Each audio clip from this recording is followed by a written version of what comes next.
Bonjour à toutes et à tous. Est-ce que l'on m'entend? Non, pas encore. Est-ce que le son est là? Oui, vous m'entendez? Bonjour à toutes et à tous. On va monter le son de sorte à ce que tout le monde puisse entendre cette conférence, cette première conférence du VapExpo Paris 2014. Nous allons parler cet après-midi d'un sujet qui intéresse énormément les vapoteurs, qui est celui de la santé, avec deux personnes que je vais vous présenter dans un instant. Le thème de la conférence, donc, Vape et santé, le point sur les connaissances.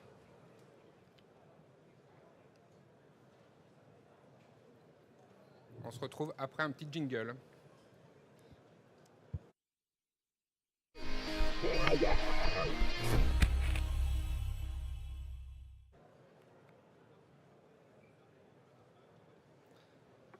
Voilà, bienvenue à tous cet après-midi pour cette conférence sur le thème de la santé.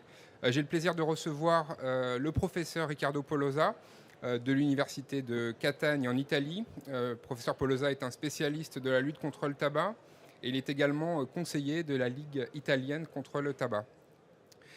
Monsieur Nicolas Bonnet, le directeur du RESPAD, est également à nos côtés cet après-midi. On le remercie de sa présence. Il est directeur du RESPAD, le réseau des établissements de santé pour la prévention des addictions, pharmacien spécialisé en santé publique.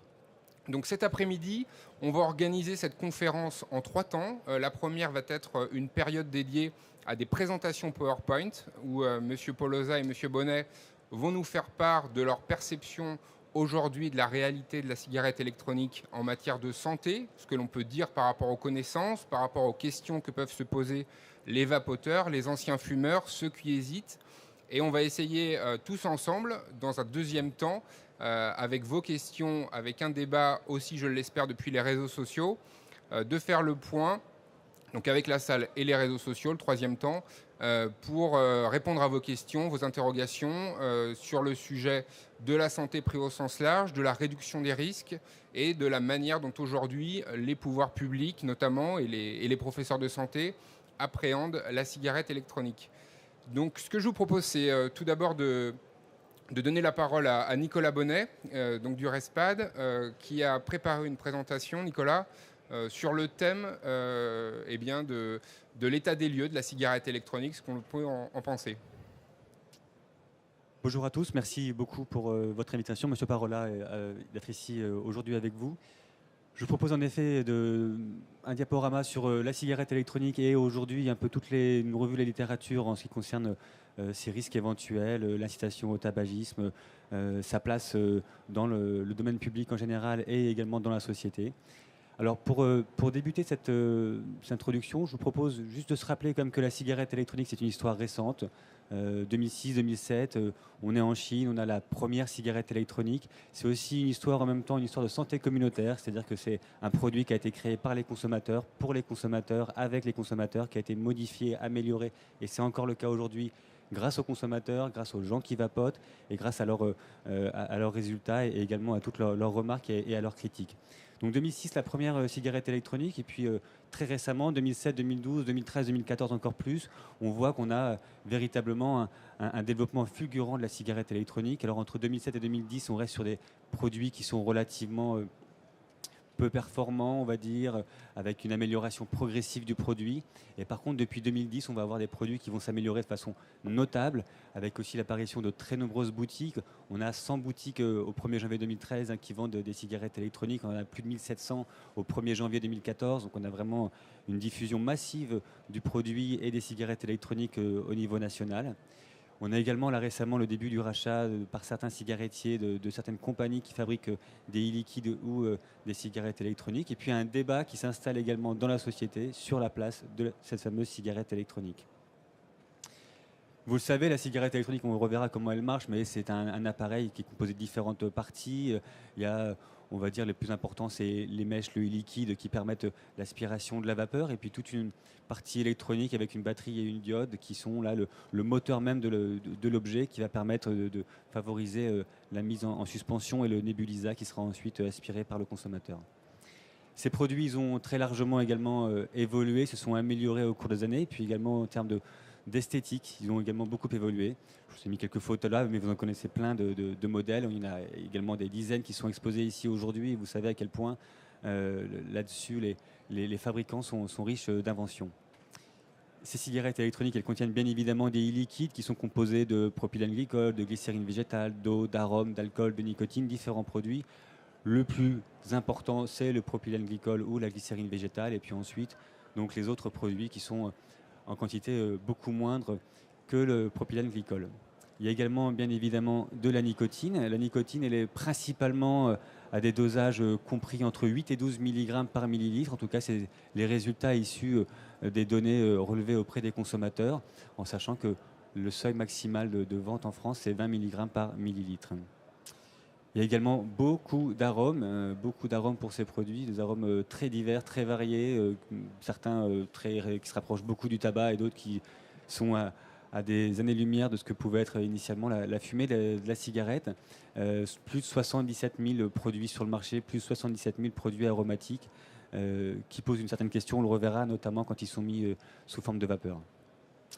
La bonne nouvelle en France pour cette année, c'est finalement le fait que l'AFNOR va proposer des différentes normes pour contrôler mieux les différents e-liquides, alors avec ce qui est réclamé aussi bien par la société civile que par les pouvoirs publics, c'est-à-dire des bouchons de sécurité, un embout de goutte, avec une taille qui soit également normée, un contrôle anti-fuite, etc.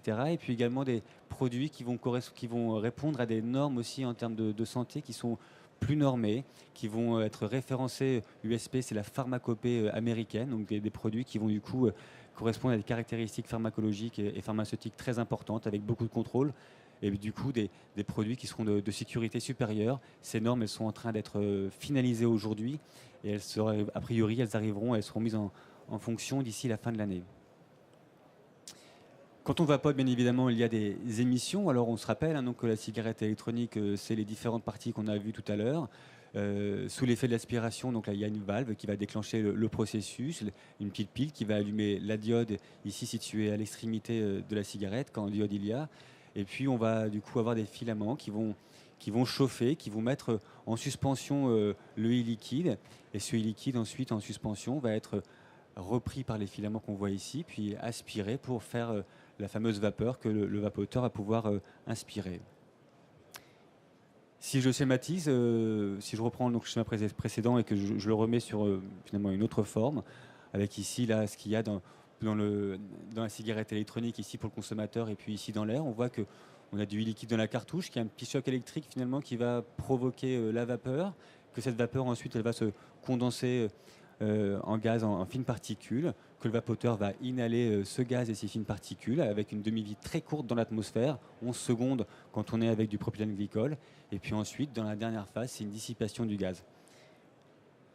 En résumé, ce qui est inhalé pour la e-cigarette, c'est exactement la même composition chimique que le e-liquide, contrairement au tabac où on a une composition chimique très différente entre le tabac, la fumée secondaire et la fumée qui est inspirée. La nicotine qui est délivrée, alors est-ce qu'elle est suffisante? Est-ce qu'elle est à des taux qui arrivent à combler le consommateur?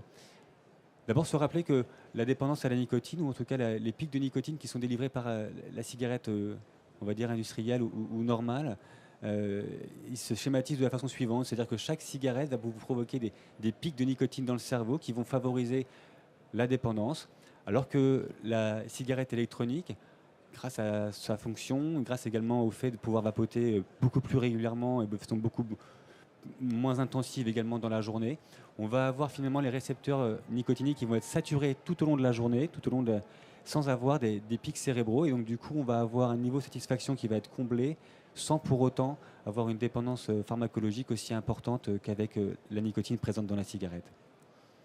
Et quand on regarde les taux de cotinine, donc un composé un métabolite de la nicotine, donc les taux de cotinine dans le sérum, on s'aperçoit que aussi bien chez les personnes qui fument des cigarettes que celles qui vapotent, on va avoir des taux de cotinine mesurés qui sont équivalents. Et donc on peut à juste titre penser que les personnes qui vapotent sont équilibrées en cotinine. On a une autotitration finalement de la quantité de nicotine qu'on absorbe et donc on évite effectivement tout manque en nicotine. Ces produits sont-ils toxiques? C'est la grande question aujourd'hui, qui n'est pas encore totalement tranchée, mais pour laquelle quand même on a de plus en plus de données scientifiques. Alors on va d'abord s'intéresser aux nitrosamines, qui sont une classe de produits qui sont les cancérogènes, j'ai mis naturels du tabac, en tout cas les cancérogènes qu'on retrouve de façon la plus importante dans le tabac. Donc vous voyez, si on compare la cigarette électronique, la nicotine sous forme de gomme, de patch, du snus, ou après différents types de marques de cigarettes, on s'aperçoit que la cigarette électronique contient 1500 fois moins de nitrosamine, par exemple, que les cigarettes Marlboro. Elle en contient un peu plus que les gommes ou les patchs, mais elle en contient également beaucoup moins que le snus suédois. Donc on a vraiment un produit qui, en termes déjà de nitrosamine, dégage très peu finalement de cancérogènes, voire à des seuils qui sont des seuils de toute façon non cancérogènes. Les autres produits cancérogènes potentiellement contenus dans la cigarette électronique, en tout cas dans la vapeur, comparativement à celle de la fumée de cigarette, pareil, on s'aperçoit qu'on a des taux qui sont sans commune mesure par rapport à la cigarette, parce que si on fait le ratio finalement entre une e-cigarette, c'est-à-dire le liquide contenu dans une e-cigarette, le ratio comparé à tout ce qui est contenu dans un paquet de cigarettes, de 20 cigarettes, on a des taux qui sont à la limite du seuil détectable, quels que soient les toxiques recherchés. En résumé, et pour être peut-être un peu plus pédagogique, finalement un peu plus clair, dans la cigarette, dans le tabac classique, on a des cancérogènes qui provoquent évidemment du cancer, de le monoxyde de carbone issu de la combustion du tabac, combustion imparfaite, qui va provoquer une augmentation importante du risque cardiovasculaire avec infarctus du myocarde, accidents vasculaires cérébraux, etc. Des particules fines solides qui vont provoquer ce qu'on appelle une bronchopnéopathie chronique obstructive, c'est-à-dire un risque respiratoire, une incapacité à pouvoir respirer correctement. Des irritants qui vont provoquer une irritation de la cavité buccale, mais également de la gorge et de tout l'arbre respiratoire. Et puis de la nicotine qui va provoquer l'addiction. Dans la cigarette électronique, pas de cancérogène, ou en quantité à des seuils qui sont de toute façon non cancérogènes, pas de monoxyde de carbone, pas de particules fines solides, des irritants, oui, de la nicotine, oui, donc un maintien de l'addiction et également un maintien ou en tout cas une persistance éventuelle de l'irritation des voies respiratoires. Alors est-ce que la cigarette électronique du coup est sans danger et à qui se fier et comment trouver ou essayer de trouver du coup des données qui soient probantes, qui soient valides? Ce qui est sûr, c'est qu'aujourd'hui on a beaucoup d'études qui sont pour certaines trop anciennes, pour d'autres trop récentes, avec de nombreux biais qui sont payés, financés, certaines par des laboratoires pharmaceutiques, d'autres par l'industrie du tabac, des études qui se contredisent beaucoup, et ce qui fait que dans la presse grand public aujourd'hui, vous avez tout un tas de données contradictoires en permanence, certaines très alarmistes, d'autres au contraire très en faveur de la cigarette électronique. Je crois qu'on a encore besoin de prendre un peu de mesures, mais en tout cas, surtout de poser et de remettre la balle au centre, et à chaque fois de bien étudier à la loupe toutes les données qui sont publiées avant de crier victoire ou de crier au feu. Les experts qui font ces études, également, ils ont quelques difficultés, c'est-à-dire que ces experts, ils se contredisent souvent, ils évoluent dans le temps, leur position évolue, alors c'est très bien, il faut pouvoir changer d'avis. Ce qui est certain en tout cas, c'est que ça favorise aussi une grande confusion et que notamment aussi les experts initialement tabacologues, qui n'étaient pas forcément les plus favorables à la diffusion de la cigarette électronique, sont souvent très écoutés avec des messages très alarmistes sur ce produit.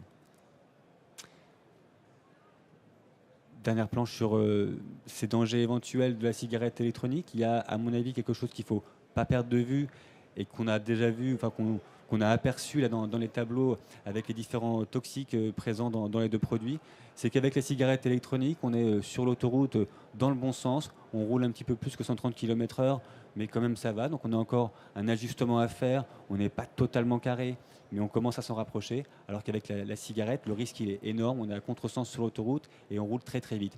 Et cette image elle me paraît importante parce on a deux positions qui sont très différentes, donc on peut évidemment améliorer les connaissances sur la cigarette électronique, on peut évidemment améliorer la sécurité du produit, mais on est déjà, et ça on le sait de façon certaine, à des taux de toxicité et à des seuils en termes de protection du consommateur qui sont sans commune mesure avec ce que pouvait être ou ce que peut être la cigarette normale. La question du vapotage passif, qui est également une question très importante, qui soulève aussi beaucoup de débats et qui est également l'enjeu de beaucoup de décisions publiques peut-être à venir. Alors, est-ce que le vapotage passif existe pour la cigarette électronique. Il existe un tout petit peu pour les irritants et pour la nicotine. Pour les cancérogènes, a priori non. On va laisser un point d'interrogation. On reste toujours ouvert à des nouvelles données. Mais ce qui est certain, c'est qu'il n'y a aucun vapotage passif en ce qui concerne le monoxyde de carbone et les particules. Et puis quand on parle également de vapotage passif, il faut bien prendre en compte la durée d'émission. Vous savez, le vapotage passif, en tout cas plutôt initialement le tabagisme passif était le tabagisme, c'est le tabagisme issu de la combustion, de l'autocombustion de la cigarette, donc de la fumée secondaire qui est bien plus toxique finalement que la fumée qui est inhalée. Et donc, du coup, ce qui nous est intéressant de regarder, c'est la persistance, finalement, les minutes d'émission dans l'environnement de la fumée. Pour le vapotage, 300 bouffées de 3 secondes, à peu près sur une cigarette électronique, on va avoir un temps de persistance en termes de minutes d'émission de 15 minutes pour une cigarette électronique, alors que 20 cigarettes, avec un temps moyen de consommation, de 7 minutes et demie, avec 15 bouffées à chaque fois, on va avoir un taux d'émission dans l'environnement de 150 minutes. Donc on est déjà là sur deux seuils totalement différents.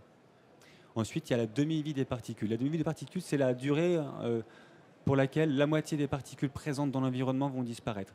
On voit que le vapotage avec une cigarette électronique qui contient du propylène glycol, c'est 0,15. Pour avec de la glycérine végétale, c'est 0,6, alors que pour la cigarette, c'est 20 minutes. Donc on est vraiment sur des temps très très courts en termes de demi-vie pour la cigarette électronique, ce qui fait qu'au bout de quelques secondes, il n'y a déjà plus aucune trace finalement du gaz dans l'atmosphère. Les effets sur la santé, je vais aller assez vite parce que finalement, on a déjà beaucoup parlé de ça et on voit qu'il n'y a pas beaucoup de toxiques, donc il n'y aura pas beaucoup de complications. Par contre, on peut rappeler qu'il y a des avantages. Il y a notamment une diminution du risque d'avoir une obstruction bronchique. Hein. Là, le VEMS et le volume expiratoire mesuré, c'est la capacité respiratoire. On voit qu'avec la cigarette électronique, on a une nette amélioration de la capacité respiratoire par rapport à la cigarette. Et puis, comme il n'y a pas de combustion, il n'y a pas de monoxyde de carbone, et puis il n'y a pas de goudron, il n'y a pas de produits cancérogènes, ou quasiment pas. Donc on est vraiment avec un produit qui minimise de nombreux risques. La cigarette électronique, de fait, est un véritable outil de réduction des risques liés à la consommation de produits nicotiniques. Les effets du vapotage sur la santé à long terme, toujours en question. On ne va pas trancher ici aujourd'hui. On a encore de nombreuses études à faire, sans doute, ou un suivi des populations. Mais on peut dire encore une fois, de façon certaine, qu'on n'aura absolument pas la même catastrophe sanitaire que celle qu'on a avec le tabac aujourd'hui. La dépendance. Est-ce que la cigarette électronique, finalement, arrive à vous aide à arrêter la dépendance à la nicotine?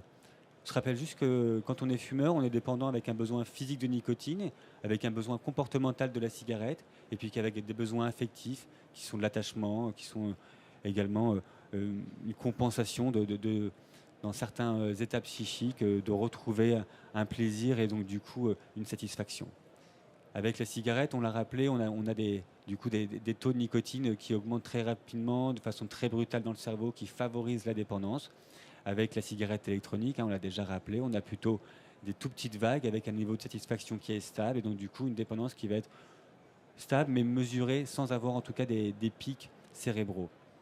Alors est-ce que du coup le vapoteur va continuer à être dépendant ou pas?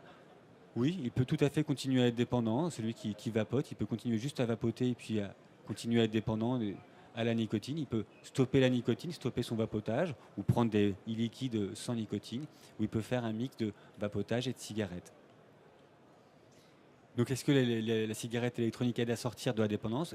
Ce qui est certain, c'est que la nicotine dans le tabac favorise un maintien de la dépendance et qu'il n'y a pas de sortie de la dépendance avec le maintien du tabac, alors qu'avec la cigarette électronique, on peut avoir une décroissance de l'addiction ou une persistance en fonction, on l'a vu, de son utilisation ou de l'utilisation qu'on en fait.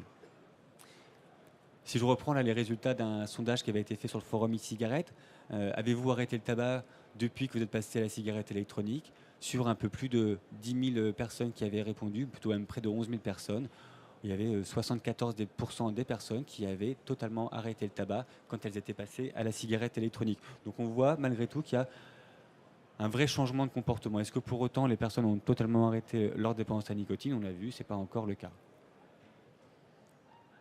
Quelles recommandations alors on peut faire aux fumeurs et puis également aux non-fumeurs?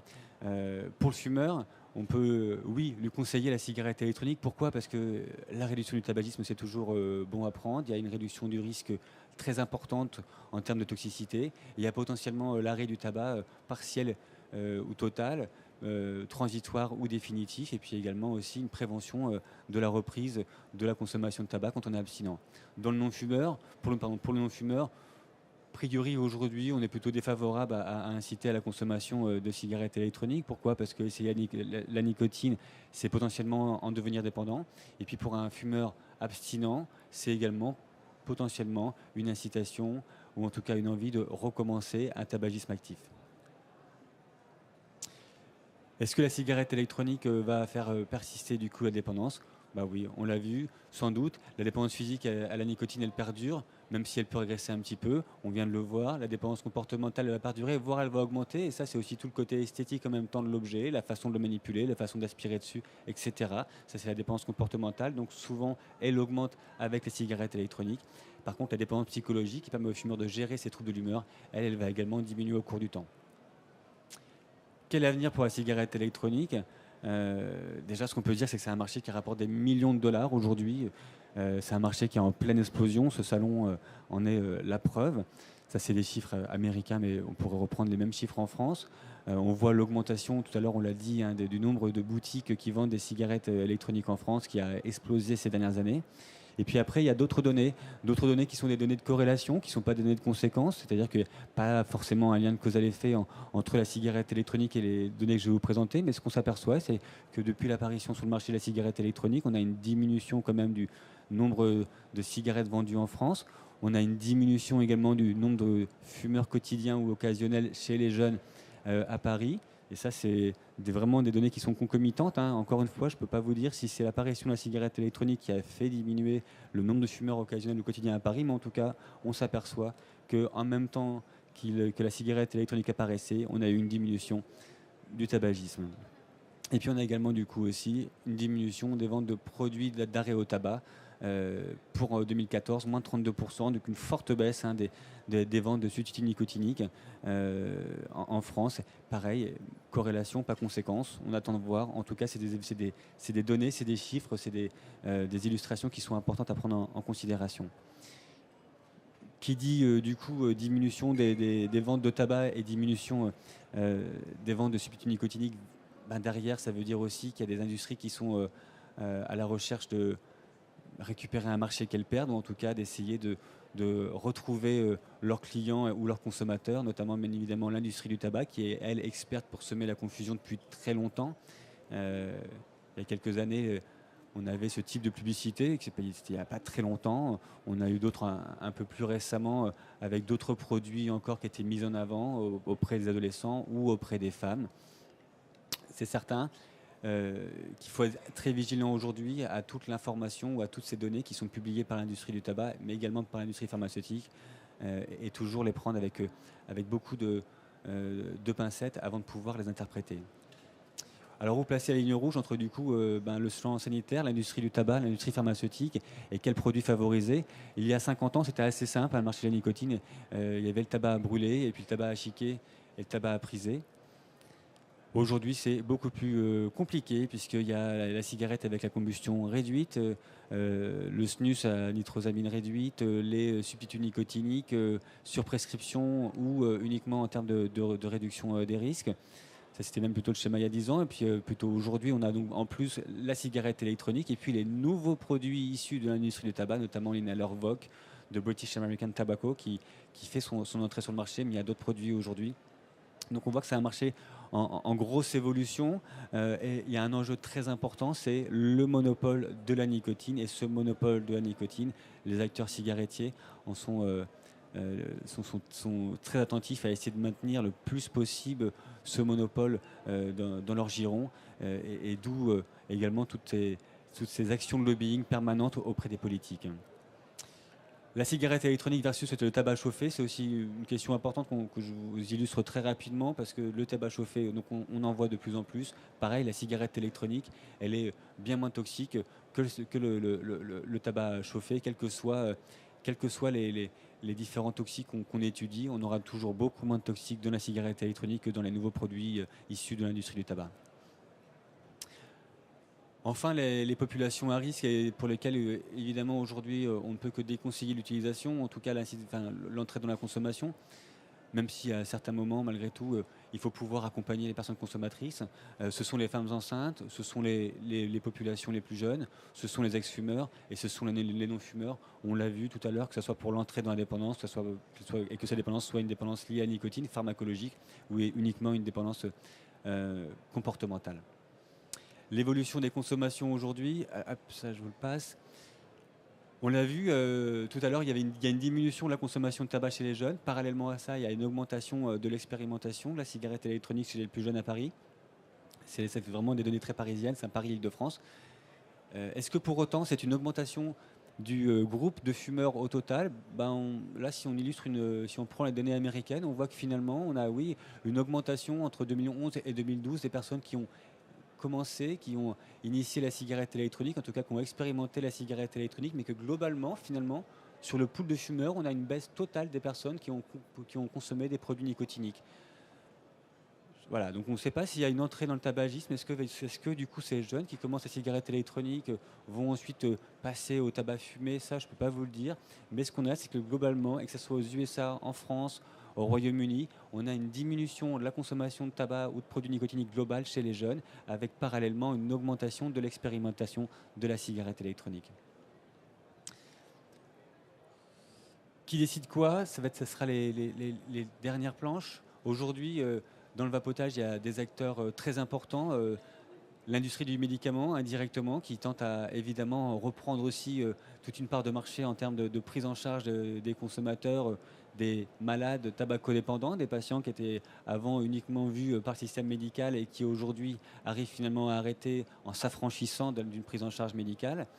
Liée à l'industrie du tabac, évidemment, les autorités de santé et politiques qui font preuve de beaucoup d'hésitation, notamment sur le vapotage dans les lieux publics, sur la diffusion des différents produits, que ce soit les e-liquides ou les vapoteurs personnels. L'industrie de la cigarette électronique qui est très présente ici, qui est également en grand changement. Il y a énormément d'acteurs. Sans doute qu'il va y avoir une diminution des acteurs au fur et à mesure avec une concentration et puis des acteurs de plus en plus importants en termes de poids. Les buralistes aussi qui ont totalement lopé le coche, vous le savez, de la cigarette électronique et qui aujourd'hui cherchent à essayer de récupérer ce marché, pareil, dans un esprit de garder tout un monopole autour de la diffusion des produits nicotiniques. Et puis j'ai mis les parents, mais ça peut être aussi la société en général, qui est finalement totalement déboussolée avec des données contradictoires d'un jour à l'autre dans la presse et dans les médias. Et au-delà de la mainmise finalement de l'industrie du tabac ou celle du médicament, il y a aussi d'autres questions qui subsistent. C'est des questions juridiques, le code de la santé publique, la taxation ou pas, les douanes, la réglementation, les questions commerciales, les lieux de vente, etc. Beaucoup de choses encore, beaucoup de questions qui restent en suspens, qu'il faudra pouvoir débattre publiquement et sereinement avec des données issues de la littérature fondées sur les preuves dans les prochains mois, dans les prochaines années. C'est tout le travail que vous avez à faire, tout le travail qu'on a à faire aujourd'hui. Et tout le travail, j'espère, qui sera initié par les différents acteurs du champ. Voilà, j'en ai terminé pour ma présentation. Je vous remercie. Restons ouverts, restons vigilants. En tout cas, ce qui est certain, c'est que la cigarette électronique reste un outil de réduction des risques à favoriser et à diffuser, notamment auprès des fumeurs actifs. Merci beaucoup.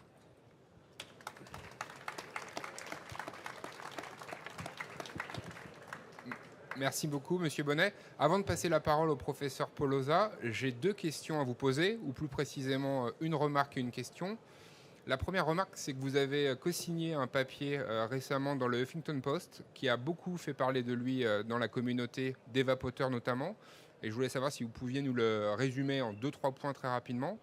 Et l'autre question, c'est de savoir pourquoi aujourd'hui, au-delà des débats qui existent quant à la réalité des effets de la cigarette électronique sur la santé, pourquoi il n'y a pas encore un consensus sur cette métaphore de l'autoroute dont on parlait tout à l'heure, cette métaphore qui veut que lorsque vous fumez, vous êtes à contresens, lorsque vous vapotez, vous êtes à 140 au lieu de 130, mais dans le bon sens. Pourquoi on voit encore des attaques très violentes par rapport à la cigarette électronique sur ce point précis de dire qu'il y a un différentiel de risque très élevé entre les deux produits? Merci beaucoup. Alors tout d'abord concernant l'article qui a été publié, enfin la tribune qui a été publiée donc sur le Huffington Post et co-signée avec Jean-Pierre Coutron qui est président de la Fédération Addiction et Philippe Michaud qui est président de l'IPSA, qui est une autre association. Cette tribune, elle est consécutive à la diffusion de l'avis de l'OMS sur la cigarette électronique, qui est donc sorti il y a quelques semaines, et à la lecture de ces recommandations. On va y revenir tout à l'heure hein, sur l'OMS. Oui.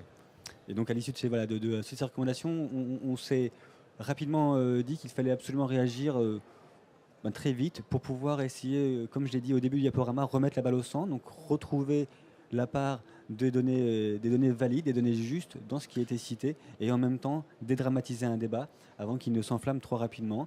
Essayer également de mettre le doigt sur les différents lobbying et groupes de pression qui peuvent agir également au sein de l'OMS et qui sont souvent défavorables à la diffusion de la cigarette électronique. Donc du coup, on a essayé de publier un papier objectif sur la cigarette électronique, sur sa diffusion, sur son intérêt en termes d'outils de réduction des risques, encore une fois, puisque c'est ce qui nous anime, nous, en tant qu'acteurs du soin, qu'acteurs de la prévention, c'est-à-dire d'avoir un outil qui, à un moment donné, permette aux fumeurs de gérer différemment sa consommation et d'avoir beaucoup moins de risques sur la santé. Sur votre deuxième question, sur la métaphore de l'autoroute, c'est une très bonne question. J'ai une difficulté à trouver une réponse unique, parce que je veux dire, c'est un véritable paradoxe, cette métaphore, parce qu'effectivement, on a un produit dont on ne connaît pas tout, mais dont on connaît déjà, en tout cas, beaucoup de choses en termes de sécurité ou en termes, encore une fois, de diminution du risque par rapport à la cigarette normale. Pourquoi aujourd'hui il fait l'objet de tant d'attaques et de tant de freins de la part de différentes communautés, que ce soit de certains soignants, que ce soit de politiques, que ce soit d'administration, de l'agence du médicament, etc. etc. C'est une vraie question. Il y a derrière des enjeux politiques, des enjeux sociétaux, des enjeux financiers qui sont très importants, qu'on n'arrivera sans doute pas à lever comme ça avec juste dans ce simple débat, et qui sans doute aussi nous dépasse. Ce qui est certain, c'est que nous, en tant qu'acteurs, encore une fois, la prévention, on doit garder le cap, on doit toujours rester du côté rouler dans le sens normal, rouler pourquoi pas à 140, encore une fois, mais en tout cas essayer de maintenir un minimum le risque pour les consommateurs. On vous transmet le volant, Monsieur Polosa. Oui.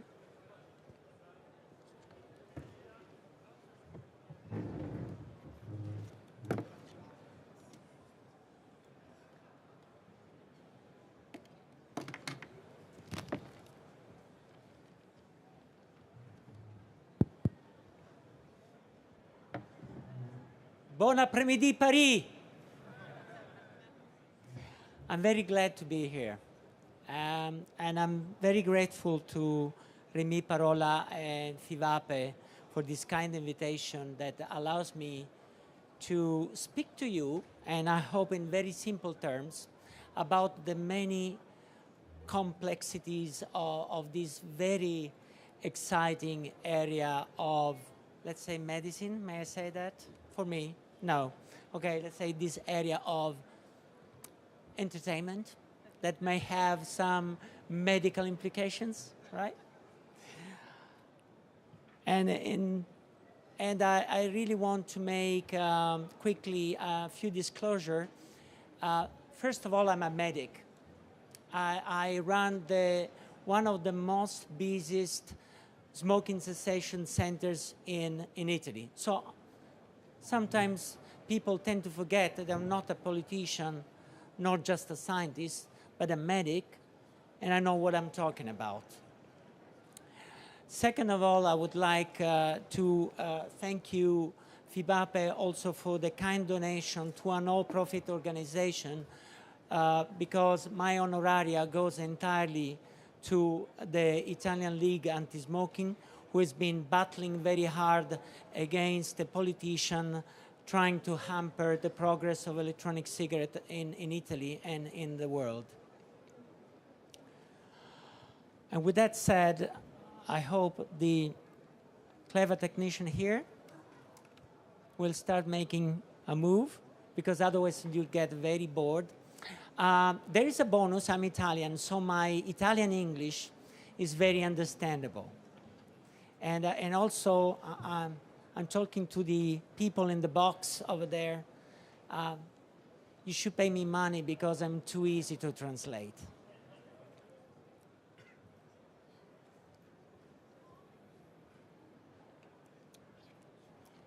Okay, I think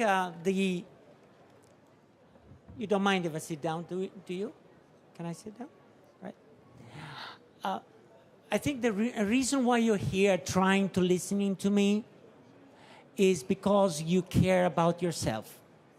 Because you want to know whether this change in lifestyle is an healthy choice or is not an healthy choice or is something in between. Right? So that's the reason why the title of this talk is How Healthy is to Vape Today? Yesterday was less healthier, today is much healthier, tomorrow, question mark.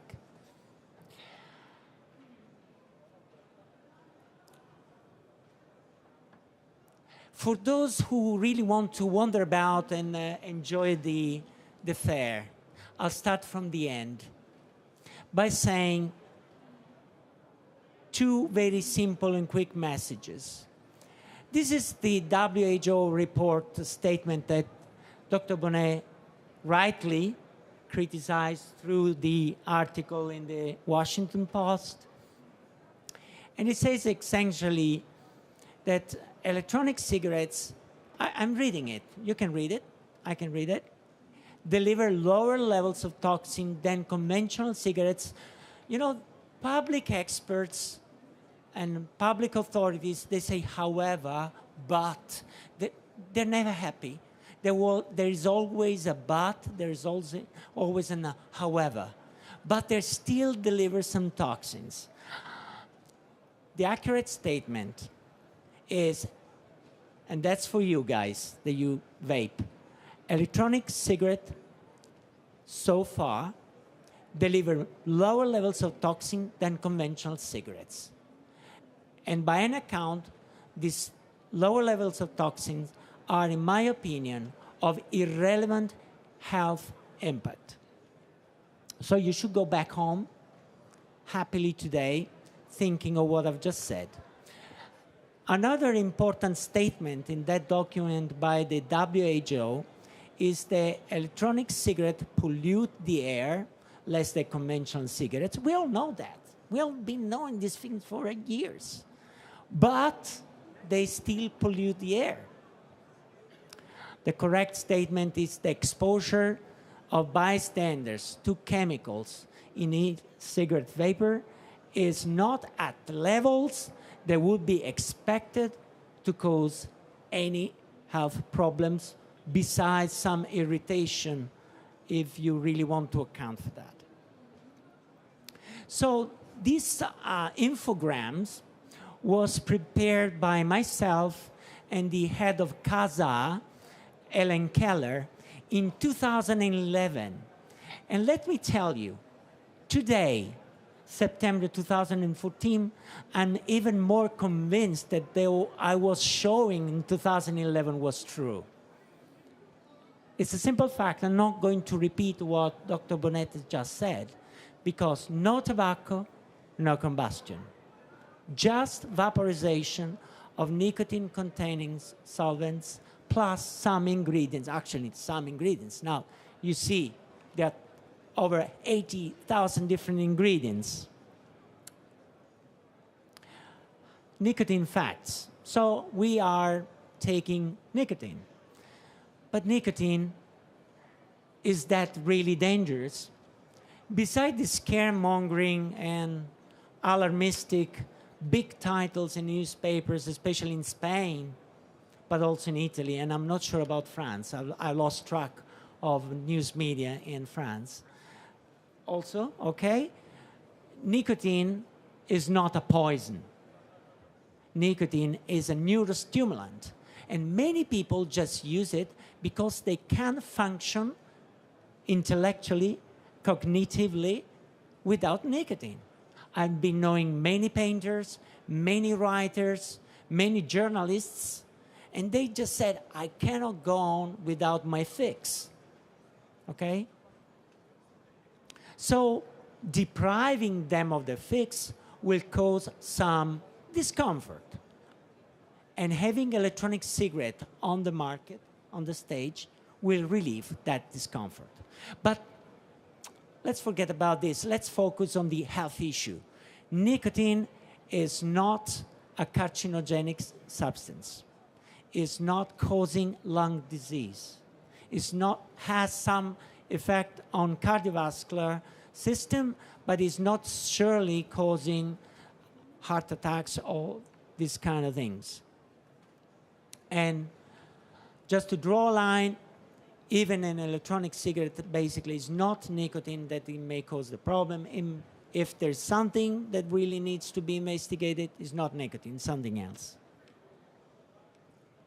So that explains why when we met in London a year ago, and when deciding the level of risk of nicotine-containing products based, on several items, morbidity, mortality, contraband, black market, impact on your pockets, and a number of items have been piled up to classify the risk. Well, the risk of e-cigarette equates to 4 when the risk to tobacco cigarettes equates to 100. The problem is how low risk is low risk for electronic cigarettes. That's the debate that goes around with most of public health experts. And I try here today to summarize with very few slides what I believe it is that the low risk level for electronic cigarette is so low that it should be taken into account. Of course, Dr. Bonnet has just mentioned carbon monoxide. Carbon monoxide is generated by combustion. So basically, and you see from this slide, the circle dot is people who quit smoking. So their levels of carbon monoxide starting from 20 parts per million goes right down to below 7 parts per million, which is basically normal. If you go outside and you start breathing in the polluted area of Paris, you will have 5 ppm, 6 ppm, 7 ppm of CO, okay? So this is a good story. Vaping does not raise carbon monoxide. Why? News is saying nothing about this? Huh? It's a very important toxic. It causes a lot of problem. You can ask me about this later on if we have time for discussion. Okay, we just want to focus on what comes in your body when you vape. It's nicotine, solvents, PGs and VGs, flavorings, and other contaminants. Please, just give me 30 seconds of your attention to try and understand what I'm trying to show here. There's no way by epidemiology we are going to answer all these questions about these implausible risks. They are too little. And it's going to take 30 years for cigarettes. It's going to take 60 years for vaping, okay? But there are models. One of the models that we can envisage to use is cytotoxicity models. So they take your human cells, they put it in a little plastic transparent dish, they give food to these cells, it's called culture media, okay? And they start growing until they cover all the bottom of this transparent dish. And they look like this, nice, healthy. What happens if I smoke a cigarette and I give some of the vapor of the tobacco smoke to these healthy cells? They die. They detach from the bottom of the dish and they die. What happens if I vape with nicotine? They look pretty much healthy to me. Don't you think it's more or less the same? I cannot see any major evidence, although if I can measure some difference, yeah, some implausible difference will be there. But anyway, this is just some data that says exactly what I just said, that nicotine is not associated with any cytotoxicity. It's a dose-response study, okay? And then, this slide, I think, has been shown already. When you think of nicotine, you think of total dose in terms of toxicity. When we think of addiction, when we talk about addiction, we need to talk about speed of dosing, which is a completely different matter. Total dose. Believe it or not, the total dose that you can reach with most advanced models today is equal to 1 cigarette, but it takes 35 minutes to reach the same dose in your body. Are you vaping 35 minutes continuously? I don't think so. And nicotine has a metabolism because our body are not stupid. They defend themselves against toxic substances. So they metabolize them. And metabolism of nicotine is fairly rapid. Let's take a walk into the solvents and excipients. Propylene glycol and glycerol. Okay, you can read this in basic facts. We know that these are fairly safe. Fairly safe. They can cause some irritation in susceptible individuals. Not in all individuals will experience irritation from these components, from these excipients. And as a matter of fact, you can switch from PG to VG just to see whether the excipients is less irritant for yourself so that you can enjoy vaping. And again, in the same model of happy cells living on the bottom flask, you will see that there's no cytotoxicity measured. However, again, scaremongering media, especially in Spain, has projected terrible scenario for these ingredients. Lipoid pneumonia. Wow, that sounds very nasty, doesn't it? Lipoid pneumonia, it's something that occurs when our lung is exposed to huge amounts of lipids. And these cells are our guardian angels deep inside our lungs. They are called macrophages.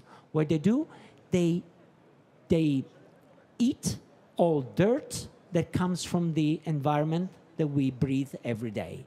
So in this case, they are eating lipids. They are coming from somewhere. But it's not coming from your vape cigarette. It's not coming from vaping, although there are case reports. But these case reports have been clearly misunderstanding the whole, let's call it biology of the electronic cigarette, because the glycerol is not a lipid. It comes from glycerin, that's correct, but glycerol is an alcohol, so it's very soluble, and it doesn't get stuck in macrophages. So it's a lie, or people didn't just understood what they were doing. Actually, that lady was fumigating the house against cockroaches, so fumigation contains lipids, and that's the real reason. This is a very nice but complex slide. What it says is this constellation here is a collection of all side effects that have been collecting through vapors through the web, okay? There are a lot of things. I'm not going to read them all to you. Of course, this is a sign that for some people, there are hypersensitivity reaction occurring. Let's talk about eye drops. You can use eye drops. Anybody can use eye drops, but there are people who are sensitized to some components in the eye drops, and about 2-3% of these people will not be able to tolerate it. And that's exactly the percentage that we see in the survey. It's not here. There are a number of side effects, for example, in asthmatics who vape these ingredients, And to me, as a respiratory physician, this is incredible. Why is it incredible? Because an asthmatic patient can develop asthma by breathing cold air from the Alps. Nothing is more clear than the cold air from the Alps, but it's cold, so it's irritant. The same asthmatics will not develop asthma with vape because it's warm and doesn't trigger asthma attacks. Okay, so, but there are 2-3% of people with respiratory condition that can develop problems, but just as somebody can develop conjunctivitis from the wrong eye drop. So flavorings, this is a hot theme that would require a long time. I'll try to summarize again using the happy cells on the bottom of the dish, so I don't have to re-explain this to you. And all I'm going to say is there are some ingredients that can cause some cytotoxicity, okay? In this case, coffee. But mind you, coffee will be banned by the TBD anyway because it's psychostimulant, so I'm not going to talk about this. There's been also quite a lot of talk about cinnamon cytotoxicity. I do believe these are very early studies with very early products. I think most of what we see here is that some products are containing contaminants, and it is the contaminants that is causing cytotoxicity. In fact, you know, the level to which this cytotoxicity was occurring was 400 times lower than the levels that they are allowed by the Environmental Protection Agency. So there must be a mistake somewhere. The research in this area needs realistic approaches. And I'm not going to delve into this because I really want to keep it nice and short. Another area of great interest is the acetyl and acetylpropionyl. You know, these are the components that give the buttery aroma to many e-liquids, okay? Why we started having problem with diacetyl and acetylpropionyl? Because we know from occupational medicine the term of popcorn lungs. To make popcorn, you need a lot of diacetyl, a lot. And we know that from the early studies in the 70s, when the workers in these factories went unprotected, they developed this popcorn lung disease. Okay. There is a lot of diacetyl in the e-liquid for obvious reason. About 74% of the products tested by my dear friend Konstantinos Farsalinos have shown to contain diacetyl. And it seems to be a bit above some safety levels that are being recommended. Okay, so the obvious recommendation would be let's limit diacetyl.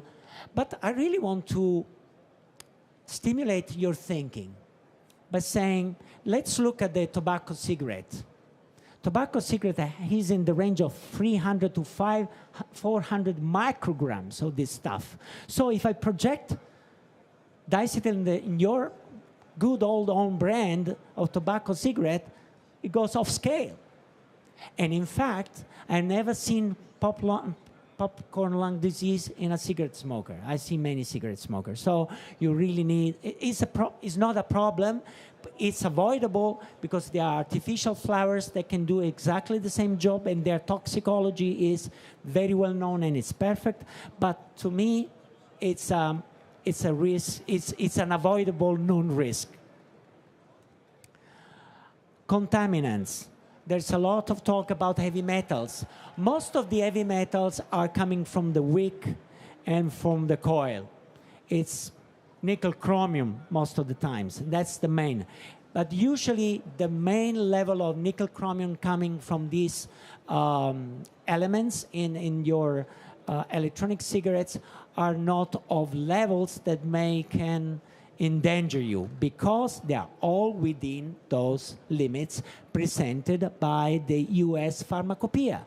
The US Pharmacopoeia sets a limit that is in that red box. I'm not going to read it, but it says for inhalational drugs, so there are metals in the drugs, in the vapors in the drugs, you know, nebulizers, stuff for asthmatics and COPD patients, okay, are very well within those limits, although they are comparable to tobacco cigarettes. So don't worry about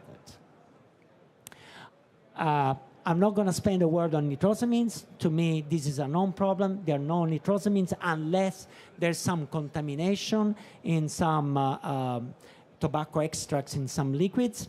This should be, of course, we are working towards standards of quality and safety with a lot of companies, association, FIVAPE, ESITA, IDUS, AFNOR, BSI.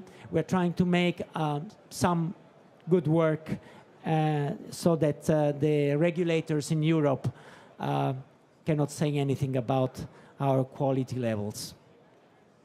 And the consumer is protected. So another big area of debate is thermal degradation, and particularly aldehydes. Aldehydes are formaldehyde, acetaldehyde. Let's focus on the first two. And if you compare with the conventional cigarette, one conventional cigarette equates to 15 puffs of your electronic cigarette. You know, the difference is formaldehyde is 10 times less in electronic cigarettes, and acetaldehyde is 450 times less than your own old tobacco cigarette. But this is not all. This is when I use this guy, Dr. Count's criteria. If I use beta studies from California institutes, the ranges are completely different. And you know what happens? The same slides becomes not 10 times less than tobacco cigarette, it's 57 times less than tobacco cigarette for formaldehyde. And from acetaldehyde is 2,200 times less, to 22,000% less, okay? What the regulators want more? You tell me, for God's sake.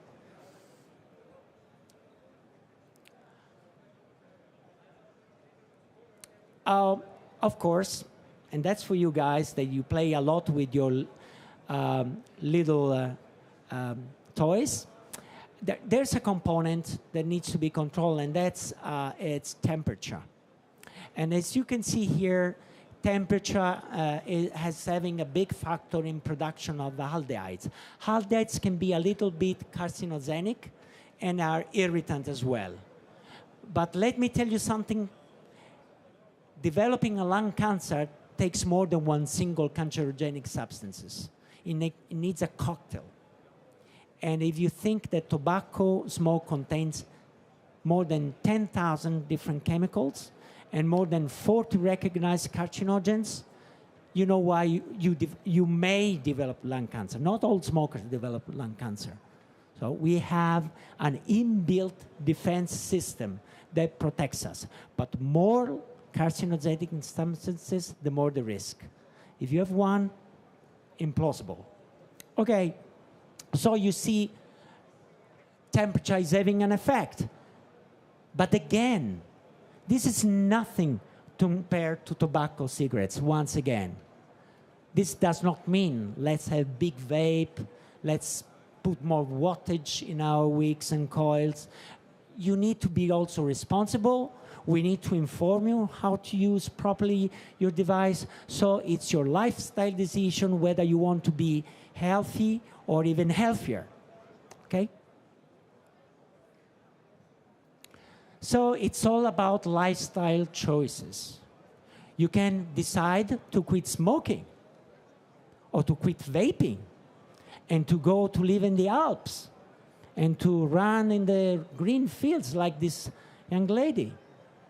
And that's your healthy choice. Can you afford that, guys? Do you want to live in the Alps, in the middle of the Alps forever? No, you're stuck in Paris, okay? And believe it or not, what you breathe in Paris is going to be something in between your vaping and your good old own cigarette.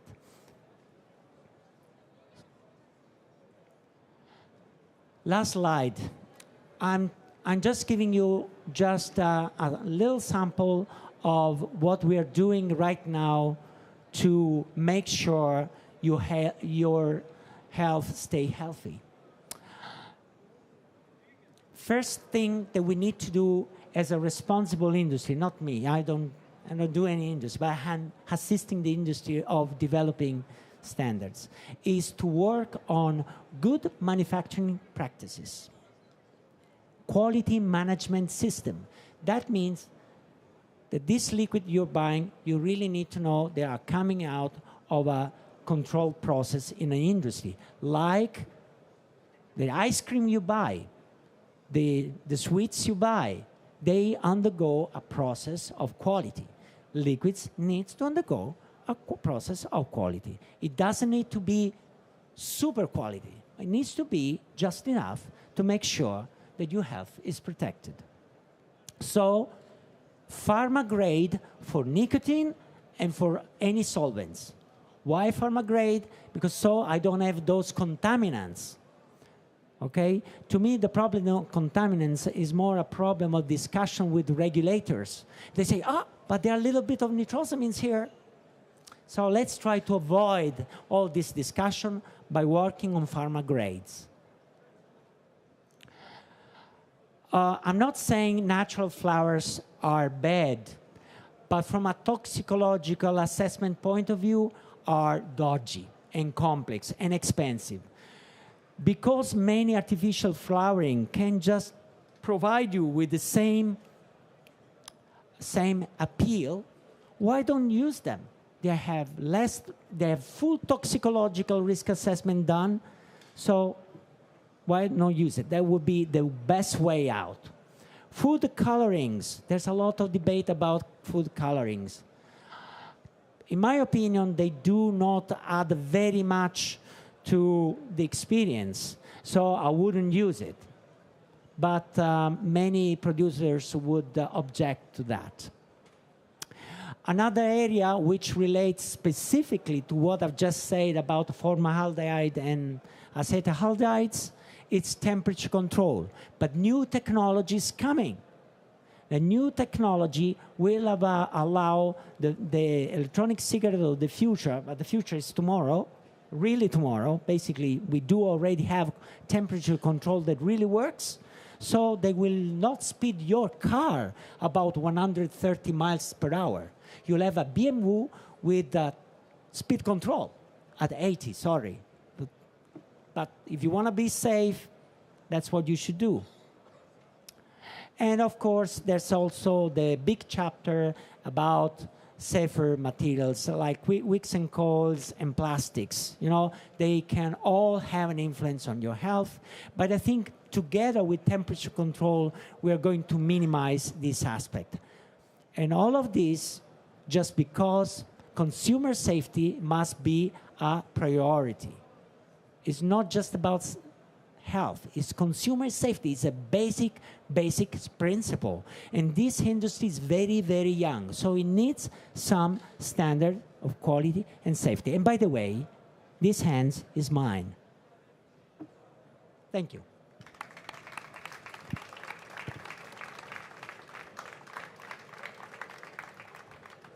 Merci beaucoup, professeur Polosa, pour cette présentation. Et oui, il faut les écouteurs. Et cela me permet aussi de vous indiquer que nous aurons demain une conférence sur le thème de la standardisation ou normalisation des produits de la vape et des actions que nous menons en France à la FIVAP et avec nos partenaires aussi européens, notamment les CITA.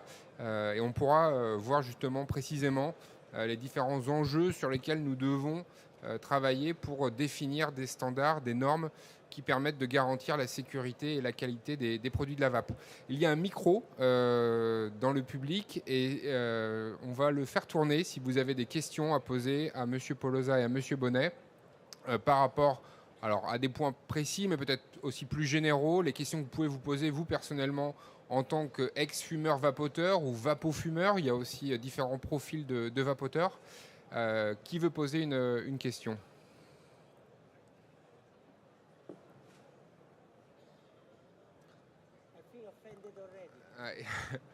Madame, devant.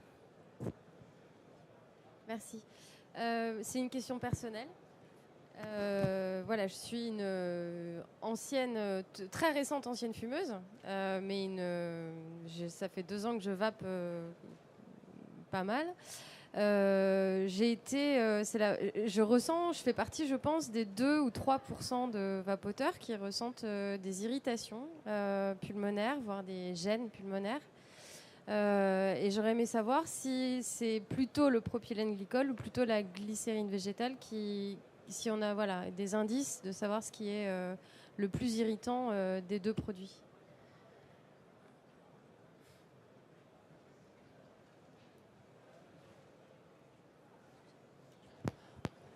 I'll speak slowly, okay? There can be, as you've noticed, many different substances that can have irritant effect. Nicotine itself is an irritant. The throat heat is given partly by nicotine.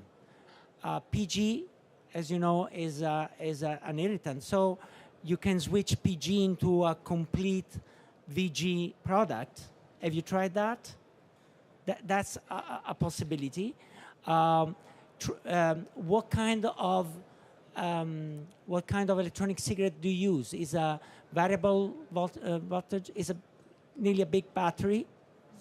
So make sure that you're not going over the top. Feel your senses. I mean, Phil Basurdo just said it. You know, you can actually do a lot to improve the irritant effects just by feeling yourself. If you start feeling that there's a burning sensation, and if the aroma is not just right, that means that you are overburning your e-liquid, and this will likely to cause generation of many different substances that may generate irritation. Probably the most irritant substances that irritates you, we don't know. The unknowns of the e-vapor chapter. You have to find that for yourself. Otherwise, just quit even vaping and try to go to the Alps. C'est la personnalisation de la vape qu'il vous faut, madame. On a une question qui avait été posée sur Internet, et peut-être je vous la pose, Nicolas Bonnet.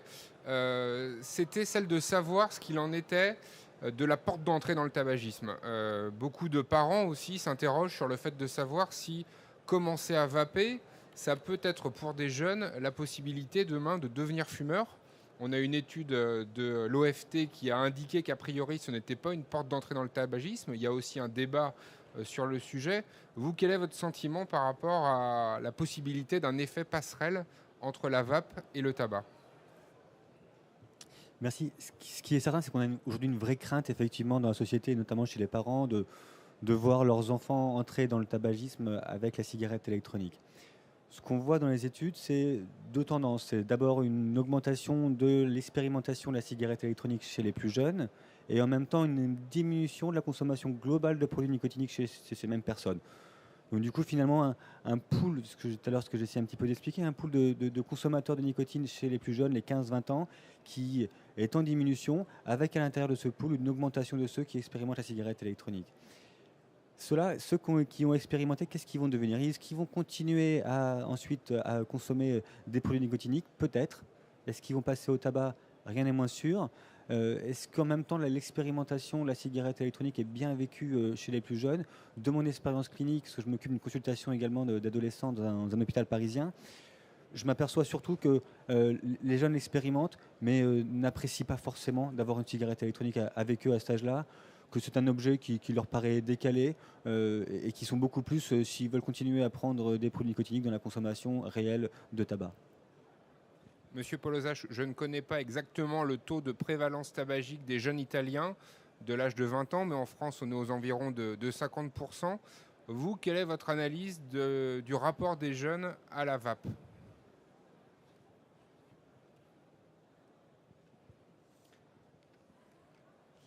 We don't have data in Italy to comment on that, but my impression by analyzing the situation in the schools is that the problem of vaping and smoking has to be contextualized in a larger phenomenon, which is cannabis, which is little tablets, MCDC, and other heavier drugs. This is a big phenomenon in the Italian schools, which is bigger than smoking and bigger than e-cigarette vaping. I'm disconcerted because the public health officials are focusing so much on electronic cigarettes when they should focus on other problems. And the reason why in the US you have a reduction of the overall smoking prevalence may be because electronic cigarette is having success, but my suspicion is that because other drugs are of more interest to youngsters, that they want to have we've been young. Oh, you're young, of course. But, young people don't want super safe things. They want to take some risk. It's a risk-seeking behavior. And you're not risk-seeking behavior with an electronic cigarette. I cannot believe this. So they can say whatever they want. In a few years, we'll be able to demonstrate once and for all that this getaway story is... Can I just use a bad words in English here? No. Okay. Bollocks. We're in Paris. Est-ce qu'il y a des questions dans le public? Full stupidity. It's not recognizing that the real problems are somewhere else. Bonsoir. A priori, la seule substance addictive dans la e-cigarette serait donc la nicotine. Mais est-on sûr que dans la cigarette classique, la nicotine soit exactement la seule substance également addictive? Il y a plusieurs formes de dépendance déjà par rapport au tabac et ou à la vape. Il peut exister des dépendances qui ne relèvent pas seulement de la composition des produits. Il y a aussi le comportement. Au RESPAD, on en parle, je sais, beaucoup. Oui, se rappeler en tout cas en effet que la dépendance, c'est un comportement qui a différentes facettes, qui est motivé aussi bien par des données comportementales, par des données environnementales, par des données neurobiologiques, et que c'est cette mixité, ces trois environnements, l'interaction entre l'individu, le produit et également c'est ce qui va vouloir en retirer, qui va derrière créer une dépendance. Ça veut dire que pour être dépendant, il faut à un moment donné rencontrer le produit à un moment précis de sa vie, dans un environnement particulier.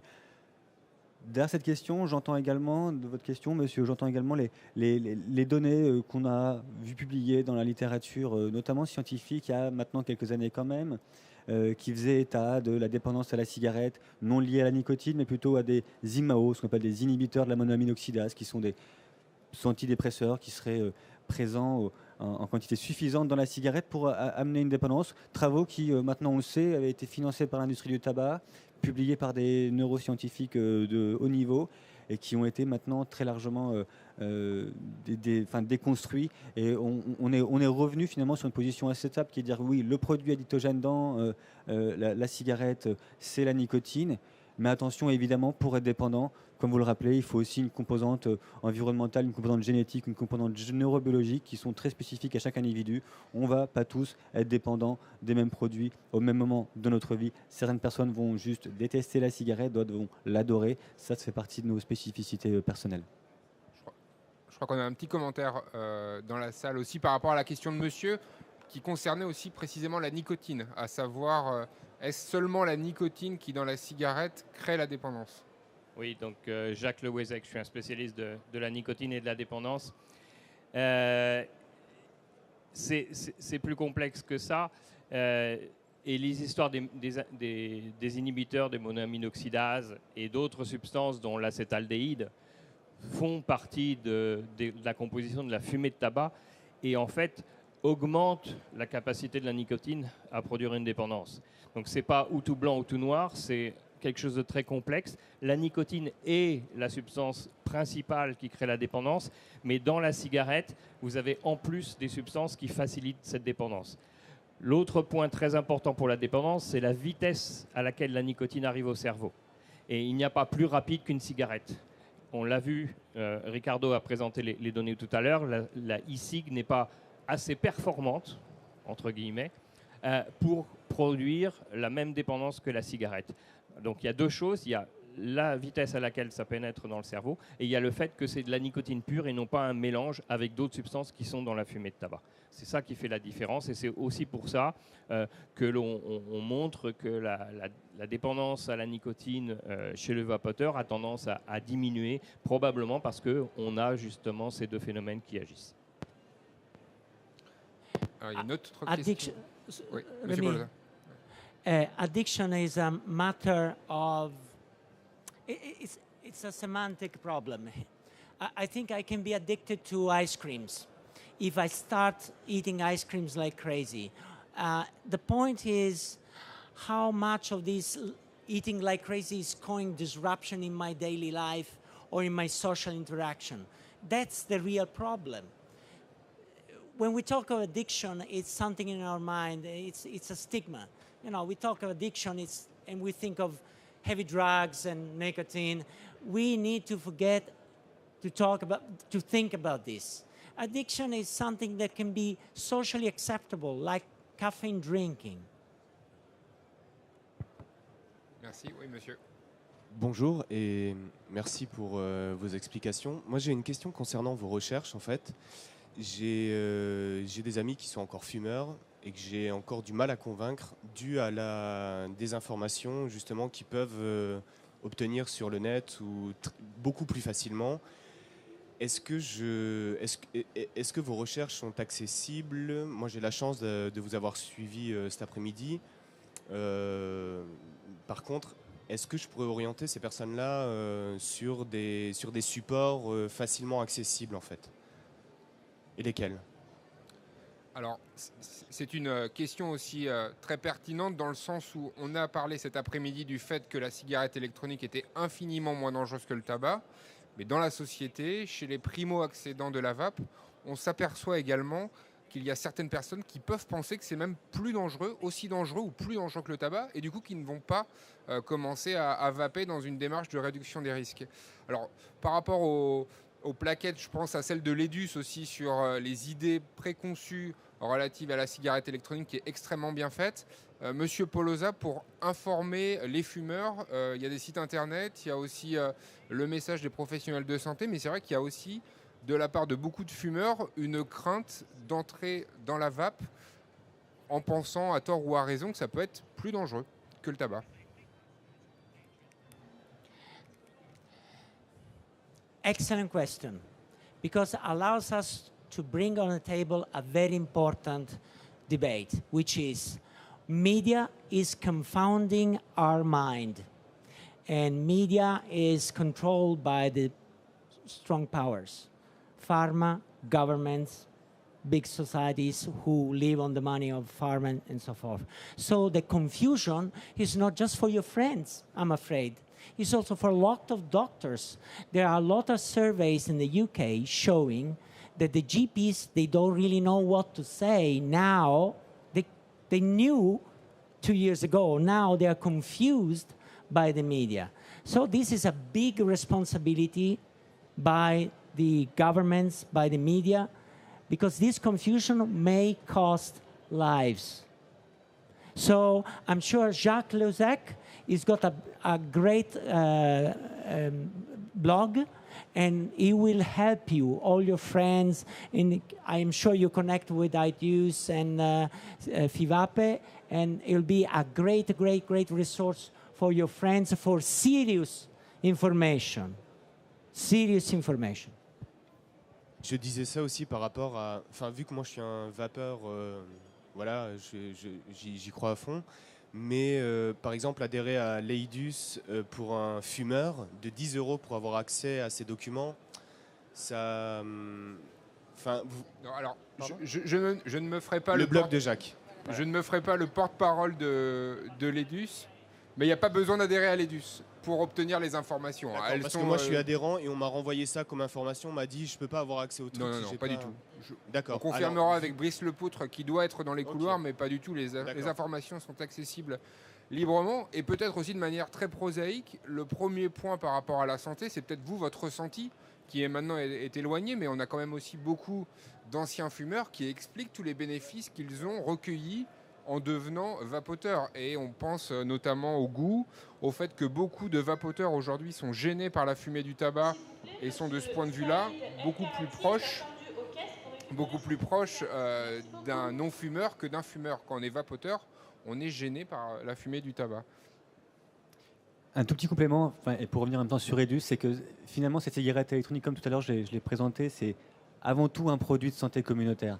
Et c'est à mon sens très important parce qu'on se retrouve du coup avec les usagers qui sont devenus les experts de leurs produits et qui produisent la meilleure information. Le site d'Edus, sincèrement, c'est une référence. Ils brassent toute la littérature scientifique internationale qui sort et ils en extraient derrière des recommandations et une interprétation qui est bonne, qui est justifiée, qu'on pourrait, j'ai envie de dire, nous scientifiques ou du monde du soignant, un petit peu des fois critiquer sur la teneur des propos ou sur la façon qualitative dont les sujets sont amenés, mais sinon qui sur le fond n'est absolument pas contestable. Et ça, on le retrouve de la même manière dans le champ des drogues illicites depuis très longtemps, où la meilleure information sur les drogues illicites, elle est venue de la part des consommateurs avant que ce soit les pouvoirs publics ou les autorités sanitaires qui s'en chargent. Ça me permet de rebondir, professeur Polosa, par rapport à cette confusion engendrée par les médias. Récemment, les vapoteurs ont aussi pu être déstabilisés par rapport à la volonté de l'OMS. Alors c'est un rapport préliminaire, on en a parlé rapidement tout à l'heure, mais à cette volonté peut-être de l'OMS de réglementer les produits de la vape via la Convention cadre pour la lutte anti-tabac. Est-ce que selon vous, la bataille est déjà perdue?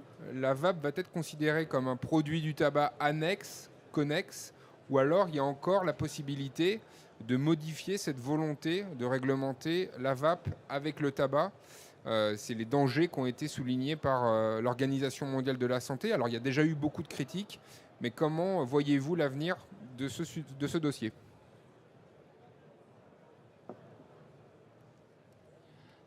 Okay, my understanding is that WHO wants to consider electronic cigarette as tobacco cigarettes. That's the idea. That's their evil plan. I think it's an evil plan because it doesn't make sense.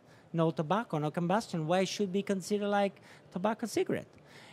The disadvantage of having electronic cigarette being equated to tobacco cigarette is then that all restriction that applies to tobacco will apply to electronic cigarette as well, regardless. Okay? I don't think this plan is going to work. And I'm not going to tell you why, because there may be evil people that will tell the plan somewhere else. Anyway, I think we will guard the electronic cigarette future, and I think the WHO made a fool of itself, and many scientists are already recognizing how mean is this campaign, and they are engrossing the crusade of the e-cigarette, of the scientists pro-electronic cigarette. So in my view, things are changing for the better. Even in Italy, 2 days ago, I was at the parliament to discuss the new law because the Italians were the best. They equated electronic cigarette to tobacco last year. You know what happened? Nothing happened because they were hoping to get a lot of money by the excise taxes. They got nothing. The industry crippled, And now they are rethinking everything back again, and they want to do it properly with scientists on board. So we are guiding the process. So the taxation will be very much reduced, and it will be sustainable, because that's what it has got in their mind. You know, the parliamentarians recognize that this reduced risk and the taxation needs to be reduced at the same level. Merci. Nous allons terminer cette conférence sur cette note d'espoir aussi pour l'Italie qui avait subi une forte taxation des produits de la vape, et l'espoir demeure aussi pour l'Italie et je pense par rapport à l'Organisation mondiale de la santé. Merci beaucoup à Riccardo Polosa d'avoir participé, d'être venu de Sicile jusqu'à Paris pour nous faire part de son point de vue. Merci beaucoup aussi à Nicolas Bonnet du RESPAD, et on suivra de près les prochains travaux, les prochaines conférences que vous mènerez sur la cigarette électronique. Je vous annonce aussi que la prochaine conférence a lieu à 17h, intitulée Culture Vape. Elle réunira Yann Kounen, Phil Buzardo et Oliver Kershaw d'e-Cigarette Forum. C'est à 17h donc avec Guylain Armand. Et je vous remercie beaucoup à tous, et on se retrouve à demain aussi pour de nouvelles conférences et des points sur différents pays. Merci.